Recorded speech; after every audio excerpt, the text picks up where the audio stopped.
চলমান ইরান যুদ্ধে যুক্তরাষ্ট্রের কয়েক বিলিয়ন ডলার মূল্যের সামরিক সরঞ্জাম ধ্বংস হয়েছে বলে এক প্রতিবেদনে জানানো হয়েছে। ওয়াশিংটন ভিত্তিক গবেষণা সংস্থা center for strategic and international স্টাডিজের CSIS হিসাব অনুযায়ী যুদ্ধে আর পর্যন্ত 2.3 বিলিয়ন থেকে 2.8 বিলিয়ন ডলারের মার্কিন সামরিক সরঞ্জাম ধ্বংস হয়েছে। আল জাজিরার এক প্রতিবেদনে এ তথ্য জানানো হয়েছে।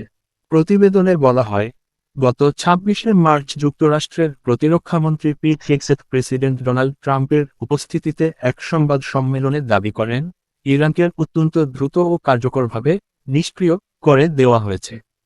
কিন্তু তার এই দাবির 24 ঘণ্টার মধ্যেই সৌদি আরবের প্রিন্স সুলতান বিমানঘাঁটিতে ইরানি ক্ষেপণাস্ত্র ও ড্রোন হামলায় $70 কোটি মূল্যের একটি E-3 আওয়াক্স রাডার বিমান ধ্বংস হয়। CSIS-এর জ্যেষ্ঠ উপদেষ্টা মার্ক ক্যানসিয়ান এই ক্ষয়ক্ষতির হিসাবটি তৈরি করেছেন। তার হিসাব অনুযায়ী এই তালিকায় রয়েছে অন্তত একটি অত্যন্ত শক্তিশালী থার্ড ক্ষেপণাস্ত্র প্রতিরক্ষার রাডার, যার মূল্য প্রায় 48 কোটি থেকে 97 কোটি ডলার।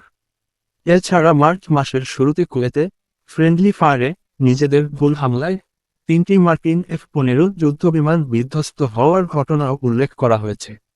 নিরাপত্তা বিশেষজ্ঞ ওমর আশুর আল জাজিরাকে বলেন, রাজনৈতিক কারণে ট্রাম্প প্রশাসন এই ক্ষয়ক্ষতির পূর্ণাঙ্গ চিত্র প্রকাশ করতে চাইছে না। আগামী নভেম্বরে অনুষ্ঠেয় নির্বাচনে প্রভাব পড়ার ভয়ে ক্ষয়ক্ষতির তথ্য আড়াল করা হতে পারে বলে তিনি মনে করেন। তিনি আরও উল্লেখ করেন, অতীতে ভিয়েতনাম ও আফগানিস্তানের যুক্তরাষ্ট্র শুরুতেই বড় জয়ের দাবি করলেও শেষ পর্যন্ত কৌশলগতভাবে পরাজিত হয়েছিল।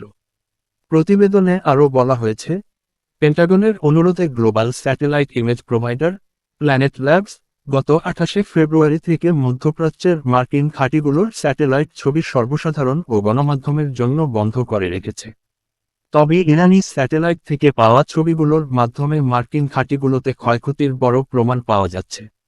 মার্ক ক্যানসিয়ান জানান, যুদ্ধ শুরুর সময় যুক্তরাষ্ট্রের পর্যাপ্ত প্রস্তুতি ছিল না, যার ফলে হরমুজ প্রণালী উন্মুক্ত রাখা সম্ভব হয়নি।